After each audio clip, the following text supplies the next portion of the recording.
नमस्ते।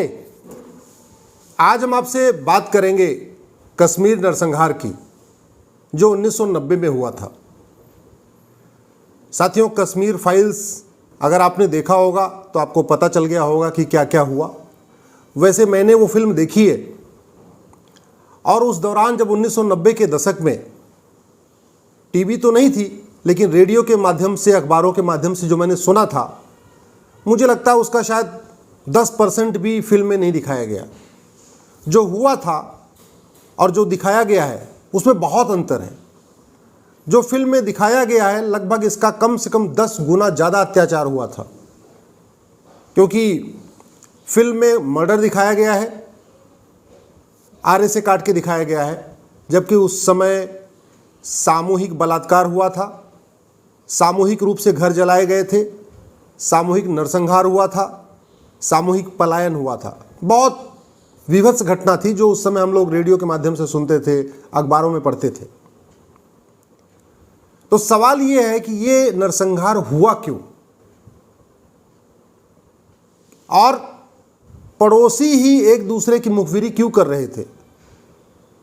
जो वहां कश्मीरी हिंदू थे, जो पड़ोस में जाके ईद मनाया करते थे, सारे त्यौहार साथ में मनाया करते थे, एक साथ खेला करते थे, बच्चे एक साथ क्रिकेट खेलते थे, ऐसा क्या कारण था कि एक पड़ोसी ही दूसरे पड़ोसी का दुश्मन बन बैठा? मुखबिरी कर रहे थे। कौन आदमी कहां छिपा हुआ है ये पड़ोसी बता रहे थे। छत पे छिपा हुआ है कि ड्रम के अंदर छिपा हुआ है ये भी बता रहे थे। तो पहला कारण तो ये था, जो पूरी दुनिया में अशांति का मूल कारण है, विशेष तालीम। जहां ये सिखाया जाता है कि जो खुदा की इबादत न करे, अल्लाह को न माने, वो काफिर है। पहला कारण ये। दूसरा ये भी था कि पड़ोस में जो ये बड़ा वाला महल खाली हो जाएगा, बड़ा वाला घर खाली हो जाएगा, ये मार के भगा दिए जाएंगे तो ये हमारे काम आएगा।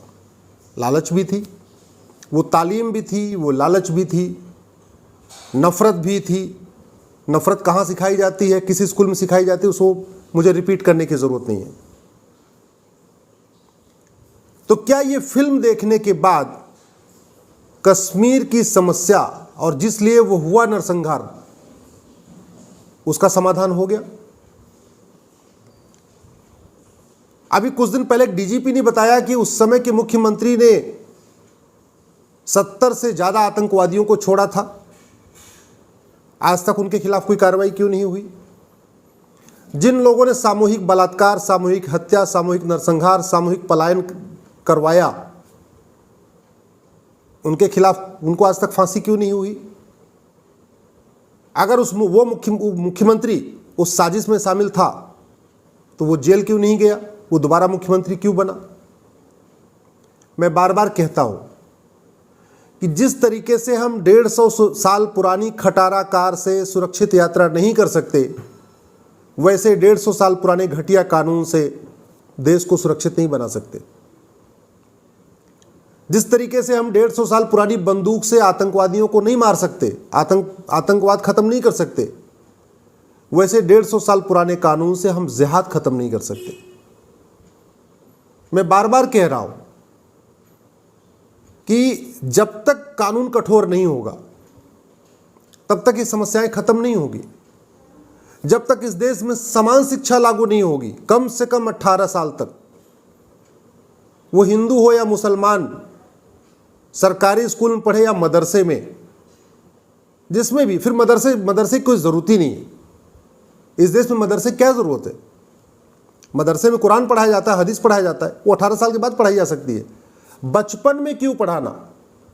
एक बार बच्चा मैच्योर हो जाए, physics, chemistry, math, history, zoology, botany पढ़ ले, 12वीं तक उसकी पढ़ाई हो जाए, उसके बाद वो अपना, जिसको वेद पढ़ना होगा वेद पढ़ेगा, जिसको पुराण गीता पढ़ना होगा गीता पढ़ेगा, जिसको कुरान पढ़ना होगा कुरान पढ़े, जिसको बाइबल पढ़ना हो बाइबल पढ़े। लेकिन 18 साल तक, मैं बार बार 18 इसलिए कह रहा हूँ कि 18 साल में आदमी 12वीं कर लेता है, 18 साल में थोड़ी मेंटल मैच्योरिटी आ जाती है, 18 साल के बाद गुमराह करने की संभावना कम होती है। 5 साल के बच्चे को, 8 साल के बच्चे को, 10 साल के बच्चे को गुमराह करना आसान है, 18 साल से बड़े बच्चे को गुमराह करना उतना आसान नहीं होता। इसलिए जो समस्या है आपने देख लिया, कट्टरवाद आप जानते हैं, मजहबी उन्माद आप जानते हैं, इसका समाधान है समान शिक्षा। समान शिक्षा का मतलब पूरे देश में सिलेबस करिकुलम एक जैसा हो, कश्मीर वाले कश्मीरी में पढ़ें, असम वाले असमी में पढ़ें, बंगाल वाले बंगाली में पढ़ें, गुजरात वाले गुजराती में पढ़ें, यूपी बिहार यहाँ अपना हरियाणा राजस्थान ये लोग हिंदी में पढ़ें, अपनी अपनी लोग मातृभाषा में पढ़ें, लेकिन सिलेबस और कंटेंट एक होना चाहिए। मंत्री और संतरी के बच्चे किताब अलग नहीं होनी चाहिए, हिंदू और मुसलमान के बच्चे किताब एक नहीं होनी चाहिए 18 साल तक। उसके बाद जिसको जो पढ़ना है, जिसको इंजीनियरिंग करना है इंजीनियरिंग करे, जिसको मेडिकल पढ़ना है मेडिकल करे। मैं कह रहा हूँ अगर इतना ही ज़्यादा शौक है तो 12वीं के बाद अपना लोग गीता पढ़ेंगे, कुरान पढ़ेंगे, बाइबल पढ़ेंगे, वेद पुराण पढ़ेंगे, जिसको जो पढ़ना होगा पढ़ेगा, कोई दिक्कत नहीं उसमें। यही तरीका है। दूसरा, कानून। अमेरिका में एक व्यक्ति ने, गुई फ्रैंक नाम था उसका, 2 शर्ट चुराया था उसने। क्या चुराया था? 2 शर्ट। 20 साल तक जेल में था वो, 20 साल के बाद रिहा हुआ है। 2000 में पकड़ा गया था, 2020 में छूटा है। क्या उसने अपराध किया था? 2 शर्ट चुराया था। हमारे देश में बिट्टा कराटे जिसने इतने लोगों को मारा, यासीन मलिक जिसने इतने लोगों को मारा, वो मुख्यमंत्री जो आतंकवादियों से सांठगांठ करके बैठा हुआ था, वो मुख्यमंत्री जिसने आतंकवादियों को प्रोत्साहित किया और खुद लंदन भाग गया, उसके खिलाफ कुछ नहीं हुआ।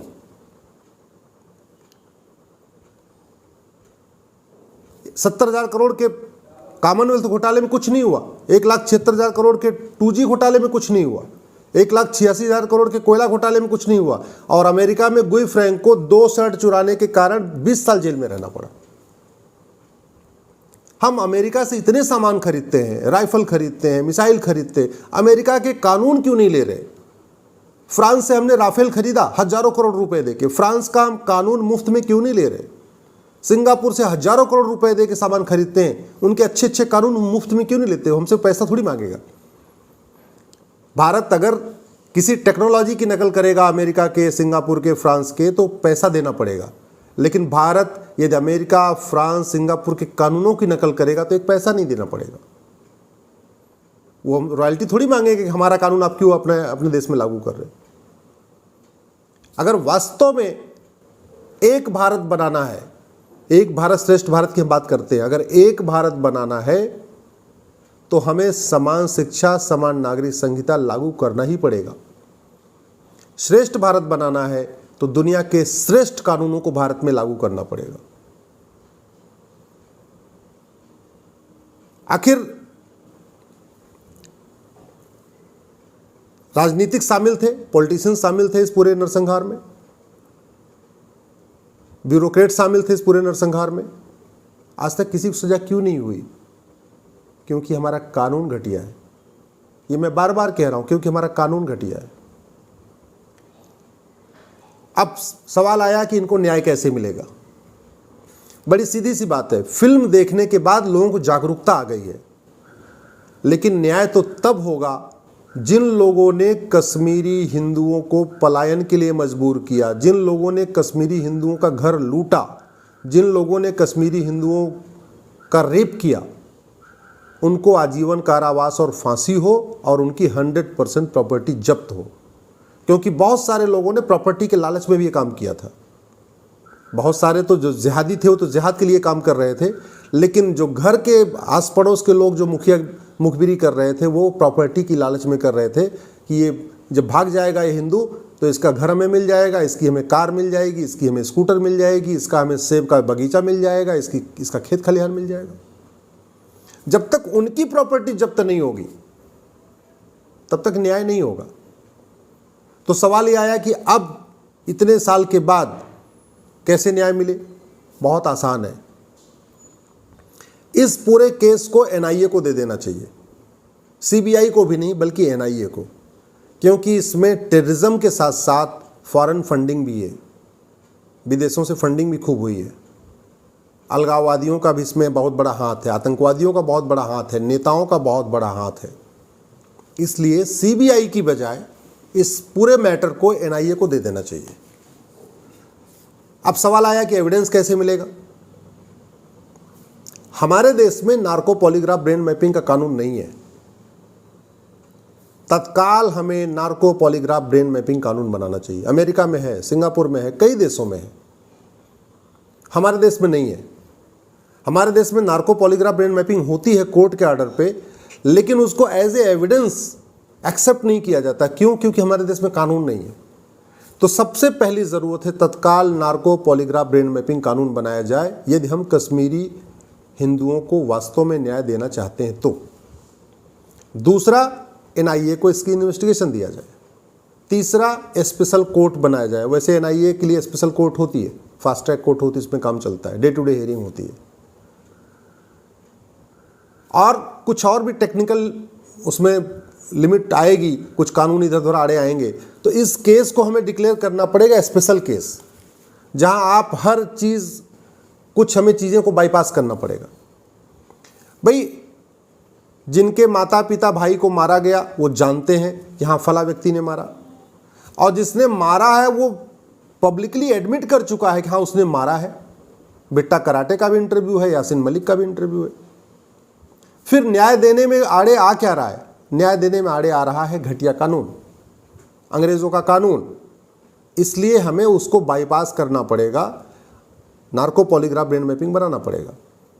इसमें न्याय हो सकता है, न्याय करना कोई असंभव नहीं है। हमारा ये भारत का संविधान भी कहता है कि न्याय होना चाहिए, भले ही देर से सही। और देर से लोगों को न्याय मिल ही रहा है।